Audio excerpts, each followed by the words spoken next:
साथ संगत जी, श्रद्धा और प्यार से कहना जी, धन निरंकार जी, धन निरंकार जी।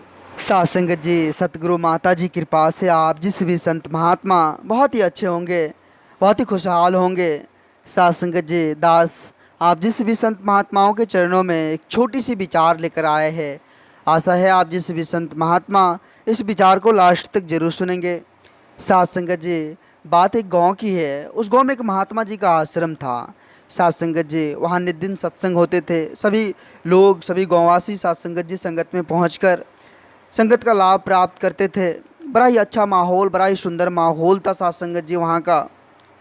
साथ संगत जी, उसी गांव का एक व्यक्ति, उसके दिमाग में एक प्रश्न घूमता रहता था। वो साथ संगत जी बार बार लोगों से पूछा भी करते थे कि हम जो है, एक सवाल मेरे मन में घूम रहा है, लेकिन उसका आज तक कोई सटीक जवाब नहीं दे पाया। साथ संगत जी, उनके मन का सवाल बहुत उनको दौड़ा रहा था। उन्होंने सोचा कि अब लास्ट में हमें महात्मा जी के आश्रम पर ही जाना पड़ेगा। साथ संगत जी, ऐसा ही हुआ। एक दिन संगत हो रही थी, सभी संत महापुरुष साथ संगत जी सत्संग में बैठे हुए थे। वो भी जाकर बैठ गए संगत में साथ संगत जी। अब साथ संगत जी, उनके मन में हलचल हो रही थी कि सब कब जो है संगत समाप्त होगी, ताकि हम महात्मा जी से प्रश्न करेंगे, सवाल करेंगे, जो मन में मेरा सवाल घूम रहा है। साथ संगत जी, समय के साथ संगत समाप्त हुई। सभी संत महापुरुष अपने अपने घर को चले गए। वह व्यक्ति साथ संगत जी महात्मा जी के पास गए और महात्मा जी के पास जाकर बोले, महात्मन, मेरे दिमाग में एक प्रश्न है और वो बहुत दिन से प्रश्न हमको दोहरा रहा है, चक्कर लगा रहा है मेरे दिमाग में, लेकिन आज तक किसी ने उसका सही और सटीक जवाब हमको नहीं दे पाया। हुजूर, हुजूर आपके पास वो प्रश्न लेकर आया हूँ, आप जी हमें उसका सॉल्यूशन हमें बता दीजिए, उसका आंसर हमें बता दीजिए। बोले ठीक है, कोई बात नहीं, क्या प्रश्न है आपकी, बताइए आप। साथ संगत जी, वह व्यक्ति महात्मा जी को बोले, हुजूर हमें समझ नहीं आ रहा है कि दुनिया में बहुत सारे लोग हैं जो सत्संग में आते हैं, जो संगत करते हैं, प्रभु की भक्ति करते हैं, और बहुत सारे ऐसे लोग भी हैं जो ऐश मौज करते हैं, जो दुनियादारी में लगे रहते हैं, जो देखते हैं कि लोभ मोह माया में भटके हुए हैं। लेकिन हुजूर हमें एक बात समझ नहीं आ रही है कि जो सत्संग में जाते हैं वो भी, और जो नहीं भी जाते वो भी, मौत तो दोनों की निश्चित होती है। बस इसमें डिफरेंस क्या है? मौत तो दोनों की तय है, हमें इस डिफरेंस के बारे में थोड़ा बता दीजिए। साथ संगत जी, महात्मा जी मुस्कुराने लगे, बोले ठीक है, कोई बात नहीं, आपके जो भी सवाल है उनका जवाब ज़रूर मिलेगा यहाँ। साथ संगत जी, महात्मा जी मुस्कुराते हुए ने बोले, ठीक है, तुम एक बात बताओ कि कभी तुम बिल्ली को देखे हो कि वो अपने बच्चे को कैसे एक जगह से दूसरे जगह ले जाते हैं? मान लो छोटे बच्चे हैं, बिल्ली के हैं, और वो एक जगह से दूसरे जगह अपने बच्चे को ले जाएंगे, तो कैसे ले जाएंगे? तो साथ संगत जी, उन्होंने कहा कि हुजूर वो तो अपने चाव से जो है बच्चे को उठा लेते हैं और एक जगह से दूसरे जगह जाते हैं, बड़ा ही प्रेम से, ताकि अपने बच्चे को किसी तरह का कोई परेशानी ना हो। साथ संगत जी, फिर महात्मा जी ने उनसे क्वेश्चन किया कि ठीक है, अच्छी बात है, अब एक और बात बताओ कि किसी बिल्ली को तुम चूहे को पकड़ते हुए देखे हो कि कोई बिल्ली चूहे को कैसे पकड़ता है?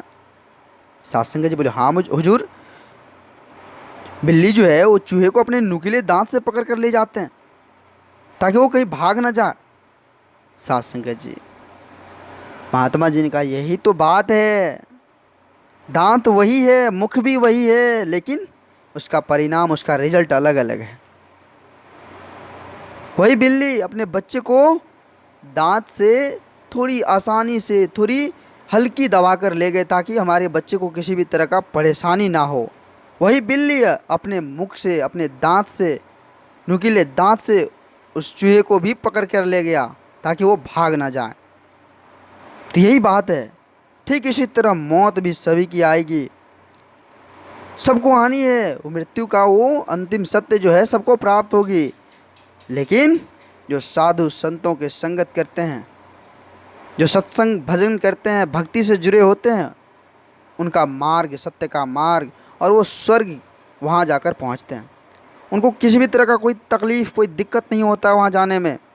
और जो अपने आप पर गुमान करते हैं, जो घमंड करते हैं, जो लोभ मोह माया अहंकार में पड़े रहते हैं, तो उनको तो फिर वही रंगत देखने को पड़ती है, 84 की चक्कर।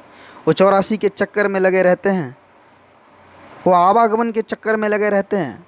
साथ संगत जी, फिर महात्मा जी ने उनको समझाएं कि अगर 84 के चक्कर से मुक्त होना है तो सच्चे सतगुरु के चरणों में समर्पित होना होगा, खुद को समर्पित करना होगा, फिर जाकर जीवन आनंदित होगा, फिर जाकर आपके जीवन में खुशहाली आएगी। साथ संगत जी, उनकी आंखें खुल गई, महात्मा जी के चरणों में जाकर गिर गए कि हुजूर हमें माफ़ कर दीजिए, हमें माफ़ कर दीजिए। साथ संगत जी, दास आप जिस भी संत महात्माओं के चरणों के धूल के समान है। दास आप जिस भी संत महात्माओं के चरणों में छोटी छोटी विचार लेकर आते रहता है।